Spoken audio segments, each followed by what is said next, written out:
বছরের শুরু থেকেই যেন এক মুহূর্তের জন্য থামছে না ঢাকায় সিনেমার মেগাস্টার শাকিব খান। একের পর এক সিনেমার শুটিং, নতুন চরিত্র আর নতুন চমক, সব মিলে ২০২৬ সালটা শুরু থেকেই তার জন্য দারুণ ব্যস্ততায় ভরা। সদ্য শেষ হতে যাচ্ছে শাকিব খানের নতুন সিনেমা প্রিন্সের শুটিং, আর এর রেশ কাটতে না কাটতেই তিনি হাত দিতে যাচ্ছেন আরও বড় একটি প্রজেক্টে। আসন্ন ঈদুল আজহা উপলক্ষে মুক্তির লক্ষ্য নিয়ে শুরু হচ্ছে তার নতুন সিনেমা রকস্টার। সংশ্লিষ্ট সূত্রে জানা গেছে, রকস্টার সিনেমায় শাকিব খানের বিপরীতে দেখা যেতে পারে দুইজন নায়িকাকে।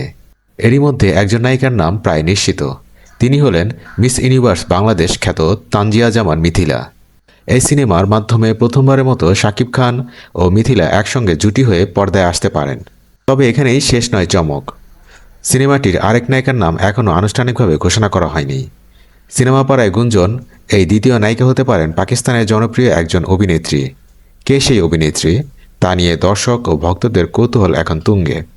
এ প্রসঙ্গে সিনেমাটির পরিচালক আঞ্জুমান রুশো গণমাধ্যমকে জানিয়েছেন, এই মুহূর্তে নায়িকা নির্বাচন নিয়ে কিছু বলতে চাই না। সবকিছু চূড়ান্ত হলে ২-৩ দিনের মধ্যেই দ্বিতীয় নায়িকার নাম ঘোষণা করা হবে।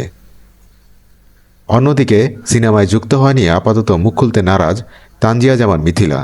তিনি বলেন, সবকিছু চূড়ান্ত না হলে সিনেমাটি নিয়ে মন্তব্য করা ঠিক হবে না। সিনেমা সংশ্লিষ্ট একাধিক সূত্র দাবি করছে, পরিচালক আঞ্জুমান রুশোর সঙ্গে ইতিমধ্যেই একাধিক বৈঠকে অংশ নিয়েছেন মিথিলা। সিনেমার গল্প ও চরিত্র তার পছন্দ হয়েছে। তবে প্রশ্ন থেকেই যাচ্ছে, এই সিনেমার প্রধান নায়িকা হিসেবে মিথিলা থাকছেন নাকি সে জায়গায় পাকিস্তানের অভিনেত্রীকে দেখা যাবে। সব মিলিয়ে শাকিব খানের নতুন সিনেমা রকস্টার ঘিরে নায়িকা নির্বাচন, আন্তর্জাতিক কাস্টিং এবং নতুন জুটির বিষয়টি এখন ঢালিউডে আলোচনার কেন্দ্রবিন্দুতে। ঈদের আগে এই সিনেমা নিয়ে আরও কী চমক অপেক্ষা করছে সেটাই এখন দেখার।